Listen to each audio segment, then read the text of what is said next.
देश है वीर जवानों का, अलबेलों का मस्ताना। दोस्तों, देश में जो पहलगांव की घटना घटी है, ये सभी को लिए झकझोर दी। और सबसे बड़ी बात तो ये है कि आज जो मौजूदा स्थिति बनी हुई है देश की, कि अपने देश के ही नागरिक जब जम्मू कश्मीर और तमाम ऐसे पर्यटक जगहों पर जाते हैं तो उन्हें भय का सामना करना पड़ रहा है। पहलगांव की घटना में किस प्रकार एक दंपत्ति परिवार, एक ही नहीं 26 लोग तो मर गए, लेकिन क्या सोच के वो लोग पहलगांव गए होंगे और जम्मू कश्मीर की वादियों में खोए होंगे। उन्होंने सोचा होगा कि आज हम सैर करने जा रहे हैं और स्वर्ग की नगरी कही जाने वाले जम्मू कश्मीर की वादियां और घाटियों का सैर करेंगे। क्या मालूम रहा होगा कि यह सैर उनके जीवन की अंतिम क्षण होंगे और अंतिम पल होंगे। तमाम ऐसे लोग रहे होंगे जो परीक्षा के बाद घूमने गए होंगे, बच्चों को लेके साथ में घूमने गए। कई दंपत्ति परिवार ऐसे भी रहे होंगे जो कि शादी विवाह के बाद एक टूर ट्रेवल करते हैं और ऐसे जाते हैं कि थोड़ा सा जम्मू कश्मीर और जो स्वर्ग की, जिसे कहा जाता है कि कहीं पर यदि स्वर्ग है तो जम्मू कश्मीर में ही है, और तमाम लोग जाते हैं। लेकिन ये घटना किस प्रकार पहलगांव की लोगों के अंदर एक झकझोर दिया है, और सरकार भी इस पे अपनी कार्य कर रही है, अनेक बैठकें हो रही हैं। जो आतंकवादी इस पे किए हैं घटना, वो कितने निर्दयी रहे हो। एक बेकसूर बेगुनाह नागरिकों की किस प्रकार जान ले लेते हैं, गोलियों से भून देते हैं। एक पति के सामने, एक बेटा के सामने उसका पिता खो जाता है। जरा सोच के ही देखिए कि दिल सिहर जाता है और कलेजा फटने लगेगा। सुनने में ये घटनाएं कैसी लग रही हैं, और जिसके साथ ये घटी होंगी उसके पैरों की जमीन खिसक गई होगी। दोस्तों, जब जिसका जाता है, जो खोता है, उसी को मालूम होता है। दोस्तों, वैसे तो हमारे देश के जवान दिनों रात 24 घंटा देश की रक्षा करते हैं, इसमें कोई शक नहीं है। लेकिन पहलगांव की घटना किस प्रकार घटी, वहां पर सुरक्षा का अभाव था, या कहां से हो गई चूक, या तो कहीं न कहीं हम ये सोच रहे होंगे कि अब 370 हटने के बाद ऐसी आतंकी घटनाएं नहीं होंगी, और बेफिक्र रहे होंगे।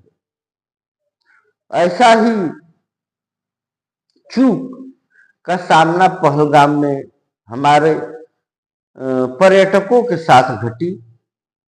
ये कहीं न कहीं बहुत ही निंदनीय और दुखदाई। हम कैसे अपने आप को महफूज कर पाएंगे, कि कैसे अपने आप को सुरक्षित कर पाएंगे, और सुरक्षा की जिम्मेदारी हमारे देश के प्रधानमंत्री और तमाम एजेंसियां, जो खुफिया एजेंसियां हैं, उनकी बनती है। लेकिन कहीं न कहीं इसमें चूक एक बड़े खामियाजा के साथ पर्यटकों को भुगतनी पड़ती है। नेहा सिंह राठौर और तमाम लोग अपने अपनी बातें विचार कर रहे हैं, कोई कुछ कह रहा है, कोई कुछ कह रहा है। लेकिन देश में ऐसे आतंकी हमले, चाहे कहीं से आतंकवादी आए हों, ये बड़े ही दुखदाई। और इसमें सरकारें भी तमाम प्रयास कर रही है। हमारे देश के जवान भी इसमें लगे हुए हैं कि जल्द से जल्द जो आतंकी हैं, जो पापी हैं और जो भी इसके संदिग्ध लोग हैं उनको उनका सजा मिले। अब आगे देखते हैं क्या होता है, कब तक आतंकी पकड़े जाते हैं और कब तक उनको सजा मिलती है। लेकिन कहीं न कहीं ये बड़े दुख की घड़ी है और इस दुख के घड़ी में वे परिवार जो इस पीड़ा से उबर नहीं पा रहे हैं, भगवान उनको इस पीड़ा से, इस दर्द से और इस दुख की घड़ी से निकालने का शक्ति प्रदान करें और इस दुख की घड़ी में डटकर वे लोग इसका सामना कर सकें। और वहीं एक बात और हम अपने जवानों और अपने सरकार से भी गुजारिश करना चाहेंगे कि हमारे देश के जवान किस प्रकार देश की रक्षा करते हैं, तो कहीं न कहीं हमारे देश में जो अग्निवीर के जवान हैं उनके बारे में भी सरकार उनके पेंशन और उनके वेतन और तमाम ऐसी योजनाएं में उनको प्रोत्साहित करे, आगे बढ़ाए, ताकि हमारे नौजवान ऐसे ही उत्साहपूर्वक देश की रक्षा करते रहें। बता दें, हिंदू मुस्लिम सिख ईसाई आपस में सब भाई भाई। हमारे देश के ही में गाजीपुर जिला और गहमर, इसमें जाति नहीं देखी जाती। तमाम लोग, तमाम हिंदू मुस्लिम हमारे देश की सेनाओं में कार्यरत हैं और देश की रक्षा करते हैं। हमारे गाजीपुर ही जिले के वीर अब्दुल हमीद स्मारक बना है जो कि कारगिल के युद्ध में तमाम ऐसे टैंक को तोड़कर अपना परिचय दिए।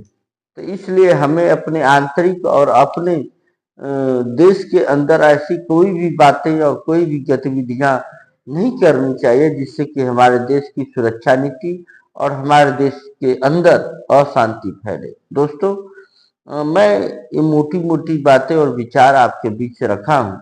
बाकी आप अपने सुझाव और अपनी बातें जरूर लिखिए, क्योंकि तमाम लोग, तमाम ऐसी मीडिया हैं जो स्वतंत्र रूप से काम करते हैं। तमाम लोगों पर एफआईआर दर्ज किया जा रहा है, चाहे नेहा सिंह राठौर हो या तमाम ऐसे चैनल हो जो प्लेटफॉर्म पे काम करते हैं और किस प्रकार अपनी बातें बेबाकी से दिखाने के प्रयास करते हैं। मैं स्वतंत्र पत्रकार राकेश कुशवाहा, आप सभी मित्र जो हमसे वैश्विक रूप से जुड़े हैं उनको सादर नमन करते हुए बहुत बहुत धन्यवाद। नमस्कार।